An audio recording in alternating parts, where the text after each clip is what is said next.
Preparation of alkenes में पहला heading कि हम प्रिपरेशन कैसे करेंगे, तो प्रिपरेशन में पहला हेडिंग है फ्रॉम एल्काइंस। एल्काइंस मतलब जो ट्रिपल बॉन्ड वाले कंपाउंड है उनसे हम एल्कीन्स यानी डबल बॉन्ड वाले कंपाउंड्स कैसे बना सकते हैं। तो इसमें पहला जो हेडिंग है हमारा वो है बाई डायरेक्ट हाइड्रोजनेशन। देखिए हाइड्रोजनेशन का मतलब है एडिशन ऑफ हाइड्रोजन। तो देखो आपको करना क्या है, एक एल्काइन ले लेना है, ये मैंने यहाँ पर एल्काइन लिया है, और यहाँ पर हमें हाइड्रोजन ऐड करना है। ध्यान रखना है कि हमें 1 मोल ही लेना है, ज्यादा मोल हाइड्रोजन नहीं लेना है, नहीं रिएक्शन एल्केन तक पहुंच सकती है, हमें एल्कीन पर इसे रखना है। तो पीडी और कार्बन, यहाँ पर हमें कैटलिस्ट लेना है, ये एल्काइन है हमारा, बेसिकली ब्यूटाइन ले रखा है हमने 4 कार्बन वाला। तो यहाँ पर एक बात ध्यान रखना कि जब भी कैटलिस्ट पैलेडियम के प्रेजेंस में हाइड्रोजनेशन होता है तो जो दोनों हाइड्रोजन होते हैं वो सेम साइड से ऐड होते हैं, है ना, या तो अबव द प्लेन से ऐड होंगे या बिलो द प्लेन से ऐड होंगे। तो चलो सपोज करो मैंने यहाँ अबव द प्लेन से ऐड करा, तो जैसे ही हाइड्रोजन ऐड होंगे तो ट्रिपल बॉन्ड में कमी आएगी और ये डबल बॉन्ड रह जाएगा। दोनों हाइड्रोजन अबव द प्लेन से ऐड हुए हैं तो हमने ऊपर की तरफ दोनों हाइड्रोजन को शो किया। जब दोनों हाइड्रोजन ऊपर से आएंगे तो ये CH3 रिपल्शन में आकर थोड़ा नीचे की तरफ चले जाएंगे। तो यहाँ पर आप देख सकते हैं कि दोनों जो एल्काइल ग्रुप है वो बिलो द प्लेन है या एक साइड में है। तो ये क्या बना हमारा सिस एल्कीन। कहने का मतलब मेटल कैटेलाइज्ड हाइड्रोजनेशन में हमें सिस एल्कीन्स मिलती हैं अगर हम एल्काइंस से उनकी प्रिपरेशन करते हैं। दूसरा मेथड, सपोज करो मैंने सेम एल्काइन को लिया है, हाइड्रोजनेशन ही मुझे करना है, पर मैंने इस बार क्या किया, कैटलिस्ट को बदल दिया है। कैटलिस्ट मेरा सोडियम और लिक्विड अमोनिया है।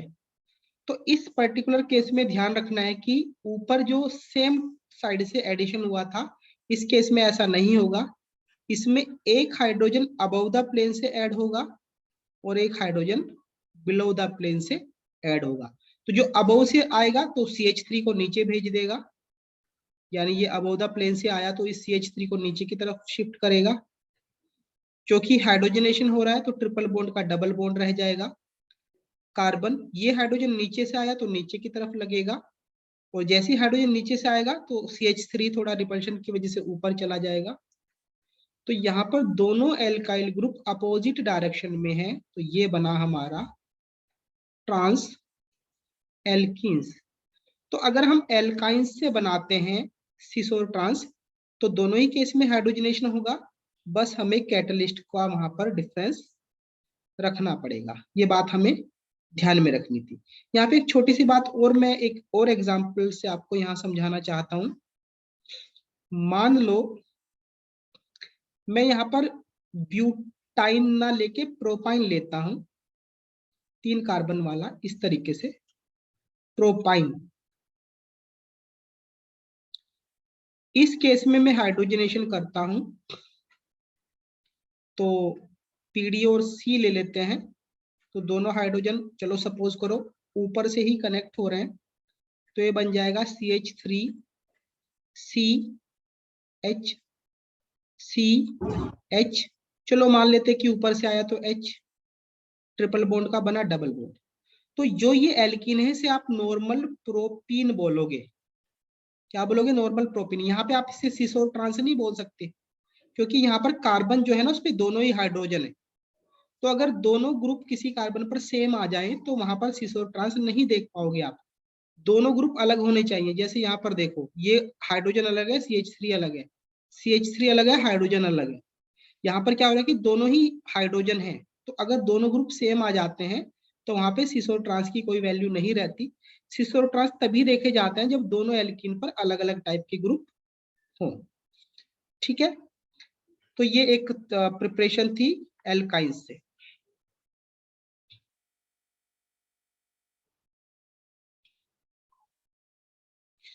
नेक्स्ट प्रिपरेशन ऑफ एल्कीन्स में हम जो प्रिपरेशन कर रहे हैं वो एल्काइल हैलाइड से कर रहे हैं। देखो एल्काइल हैलाइड मतलब CH3 CH2 Cl, ये एल्काइल हैलाइड है। एल्काइल मतलब एक एल्काइल ग्रुप हो और एक हैलाइड ग्रुप हो।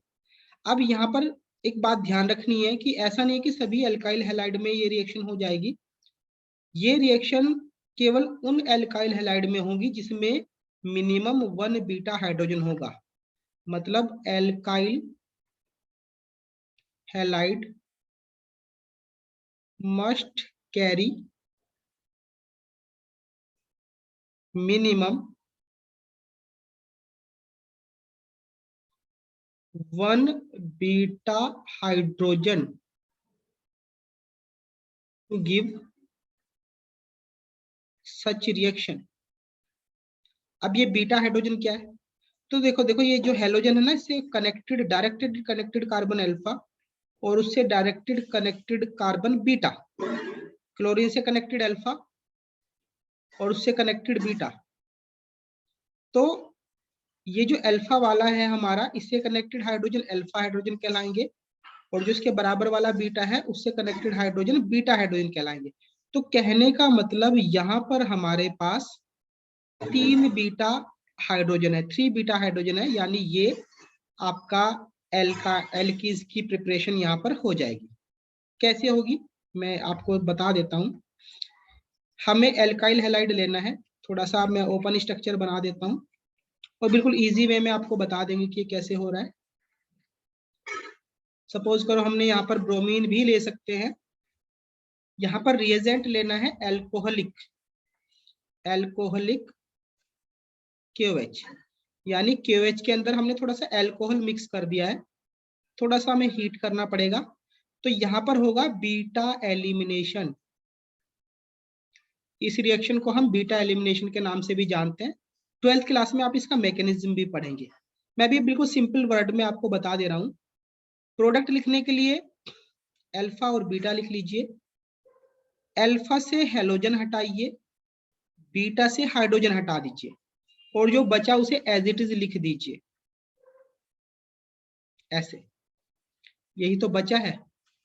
तो हटा क्या क्या? ब्रोमीन हटा है, वो के से कनेक्ट हो जाएगा तो KBr बनेगा। प्लस हाइड्रोजन हटा है, वो OH माइनस से कनेक्ट कर दीजिए तो वाटर बन जाएगा।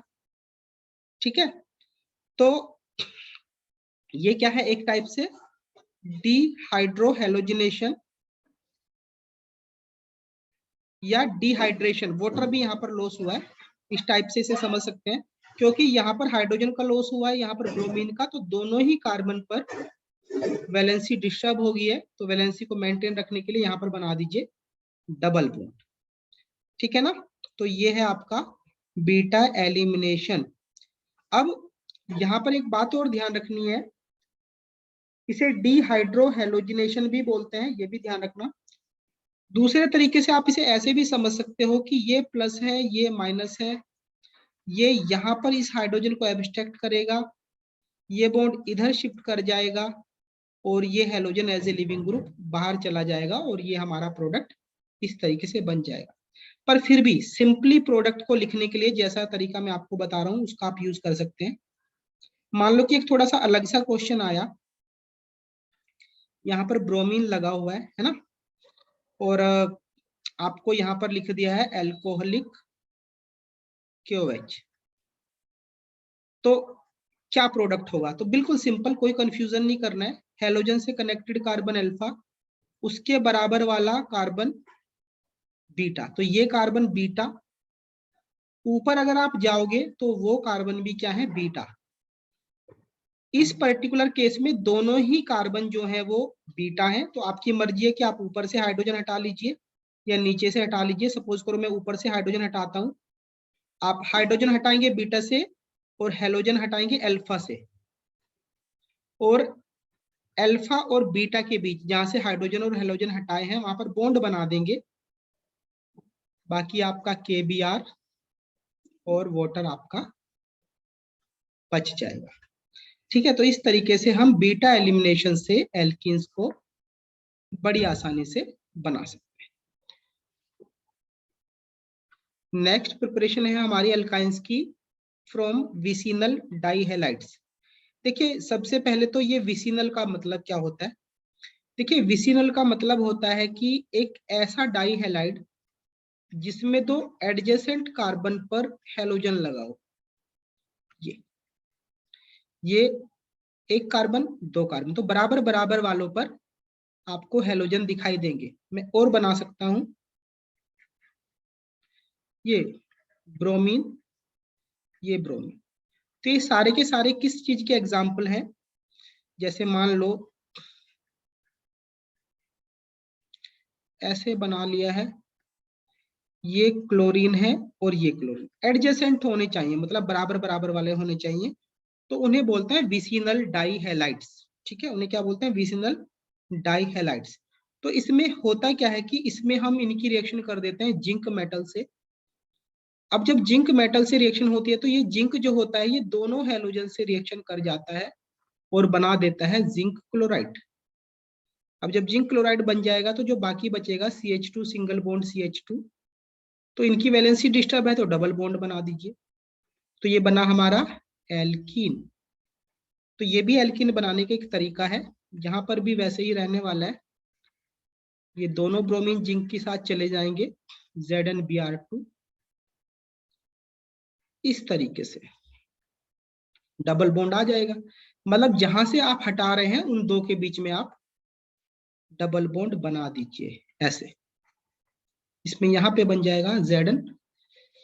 बस ध्यान रखना कि वो 1-2 पोजीशन पे हो, आजू बाजू वाली पे हो। जैसे ये सारे के सारे 1-2 पे, ऐसा नहीं है कि मान लो कि एक 1 पे था और तीसरा यहाँ पे था ब्रोमीन, तो फिर बॉन्ड कैसे बनाओगे बीच में? तब तो मुश्किल है ना। डबल बॉन्ड एडजेसेंट के बीच में ही बनाया जा सकता है। इस रिएक्शन में हेलोजन का लॉस होता है। पहले 2 क्लोरीन थे, अब नहीं है, वो जिंक के साथ चले गए, तो 2 हेलोजन का लॉस हो रहा है, तो इसे डीहेलोजिनेशन रिएक्शन के नाम से भी जाना जाता है।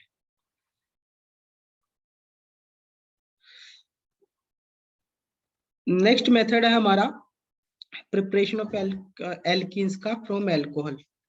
देखिए जो एल्कोहल होते हैं उनका डिहाइड्रेशन होता है, और डिहाइड्रेशन होने के बाद वो एल्कीन्स को बनाते हैं।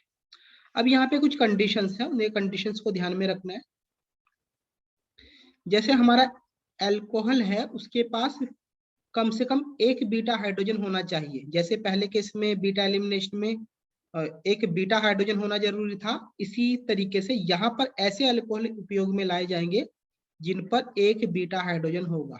देखो, और हमें करना क्या है, यहाँ पर कंसंट्रेटेड H2SO4 लेना है। कंसंट्रेट H2SO4 एक डिहाइड्रेटिंग एजेंट होता है। क्या होता है ये? डिहाइड्रेटिंग एजेंट होता है। तो क्या करना है? बिल्कुल वही काम करना है, अल्फा से OH को हटाओ और बीटा से हाइड्रोजन को हटाओ, तो CH2 बचा। अल्फा से आपका OH गया तो CH2 बचा, बीच में बॉन्ड बना दो। क्योंकि हमने यहाँ से OH हटाया है और हाइड्रोजन हटाया है, तो यहाँ से वाटर बाहर, तो वाटर बाहर चला गया, तो ये क्या हुआ? डिहाइड्रेशन। इस रिएक्शन का मैकेनिज्म आप 12th क्लास में पढ़ोगे कि रिएक्शन हुई कैसे। ठीक है, फिलहाल तो इतना ही था कि ये बन कैसे रहे हैं। मैं और आपको बना के दिखा देता हूं। मान लो कि एग्जाम में ऐसा आया, एक मैं थोड़ा सा बदलाव कर देता हूं क्वेश्चन में। CH3 लिया और यहाँ पर कंसंट्रेटेड H2SO4 आपको दे दिया है। अब देखो यहाँ पर क्या होगा, OH है, ये कार्बन है, ऐसे ऐसे कर देते हैं, हाइड्रोजन जितने हैं वो रिप्रेजेंट कर लेते हैं। तो ये अल्फा है, ये बीटा है, ये बीटा है। अब देखो अगर हम यहाँ पर ध्यान से देखें, दो अलग अलग टाइप के बीटा हैं, तो इसे हम बीटा 1 लिख लेते हैं, इसे बीटा 2 लिख लेते हैं। अगर एक ही जैसे बीटा होते तो कहीं से मर्जी हाइड्रोजन हटा दो, पर अगर बीटा अलग अलग टाइप के हों, अलग अलग टाइप मतलब यहाँ पर 2 हाइड्रोजन है इस बीटा पर, और इस बीटा पर केवल एक ही हाइड्रोजन है, तो अलग टाइप का हाइड्रोजन है। तो यहाँ पर आपको क्या करना है कि जिस बीटा पर कम हाइड्रोजन है वहां से हटाना है और OH को यहां से हमें रिमूव करना ही है। तो देखो क्या होगा, नीचे से हटाया, कहां से हटाया, इस वाले बीटा से हटाया हमने, और यहाँ से OH को हटाया, तो जहां से हटे वहां पर डबल बॉन्ड बना दीजिए, तो ये आपका आंसर आ जाएगा। आप ये सोच सकते हैं जी हम ऊपर वाला हाइड्रोजन भी तो हटा सकते हैं, तो हाँ आप बिल्कुल हटा सकते हैं, वो भी बीटा ही है, आप उसे हटाइए तो ऊपर डबल बॉन्ड आ जाएगा।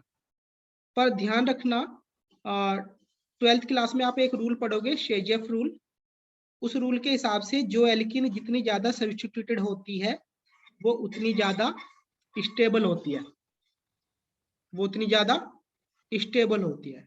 तो इन एल्कीन पर आप सब्स्टिट्यूशन चेक कर सकते हैं, कैसे, 1 2 3, 3 सब्स्टिट्यूशन है, तो ये एल्कीन हुई ट्राई सब्स्टिट्यूटेड। इस एल्कीन को देख लीजिए, एक इधर से सब्स्टिट्यूशन है और एक इधर से, बस, तो ये हुई डाई सब्स्टिट्यूटेड।